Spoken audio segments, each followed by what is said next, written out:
What happens when you ignore conviction?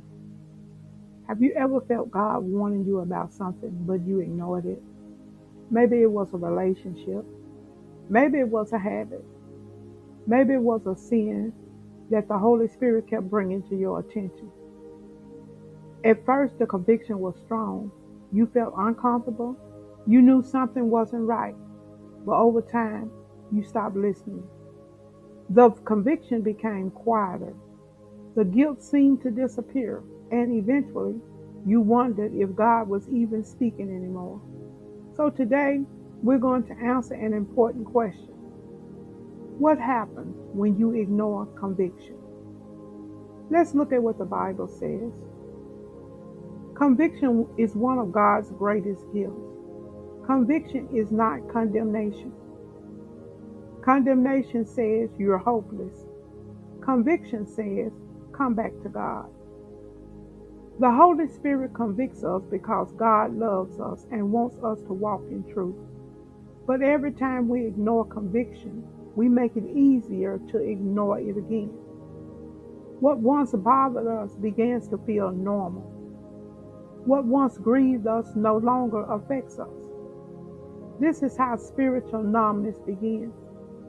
Many people think the danger is the sin itself, but often the greater danger is becoming comfortable with the sin. Let's look at the scriptures. Hebrews 3:15. Today, if you will hear his voice, harden not your hearts. Notice the warning. The Bible does not say God stopped speaking. It warns us not to harden our hearts. A hardened heart doesn't happen overnight. Amen. It happens little by little. One ignored warning, one act of disobedience, one excuse after another. Eventually, the heart becomes resistant to God's voice. What happens when you ignore conviction? Number one, your heart becomes hardened. The first thing that happens is your heart becomes less sensitive. The things that once convicted you begin to bother you less.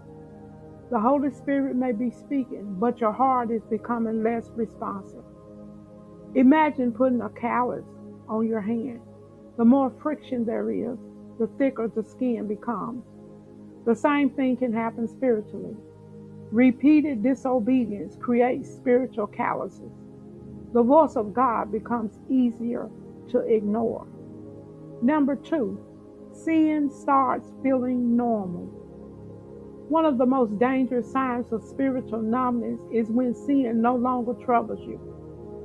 What once seemed wrong begins to seem acceptable. You start justifying behavior that God has already addressed.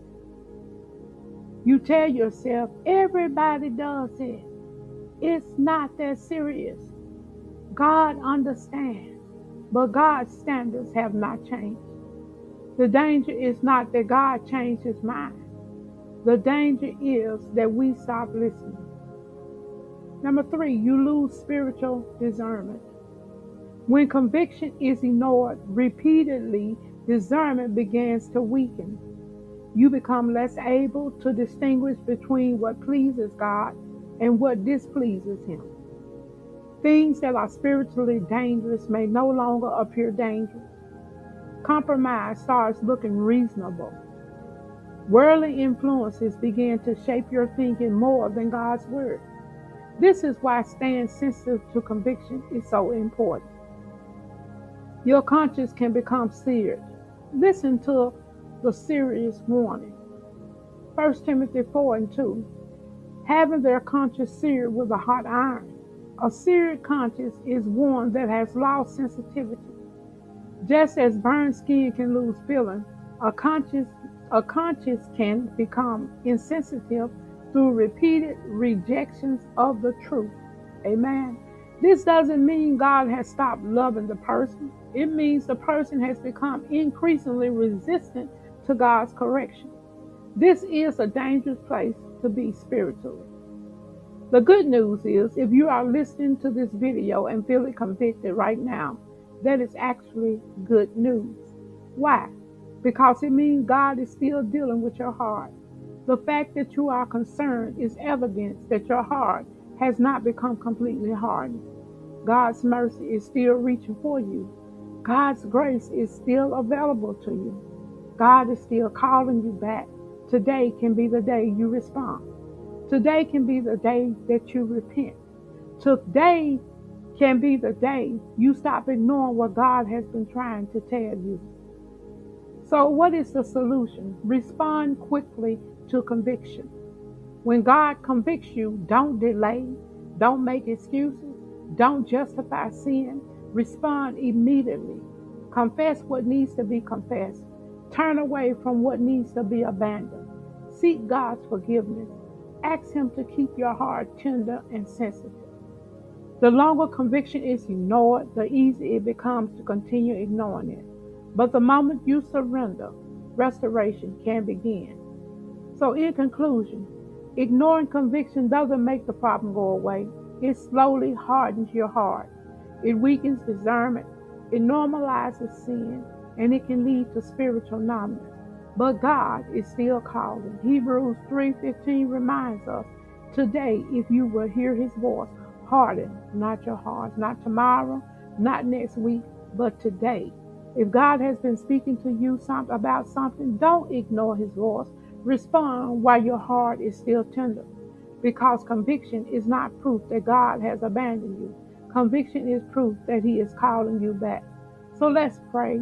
Father, in the name of Jesus, thank you for loving us enough to correct us and convict us when we stray from your will. Forgive us for the times we have ignored your voice and hardened our hearts. Create within us a clean heart and renew a right spirit within us. Help us remain sensitive to your Holy Spirit. Remove every spiritual callous in every area of numbness. Give us ears to hear your voice and hearts that are willing to obey. Strengthen us to turn away from sin and walk in your truth. Let us never become comfortable with what displeases you. Lord, on today we surrender ourselves completely to you. In Jesus' name, amen, amen, and amen again. God bless you. If you like this video, please become a part of this Marvella so you can get more videos like this. And I will see you on the next video upload. Bye for now.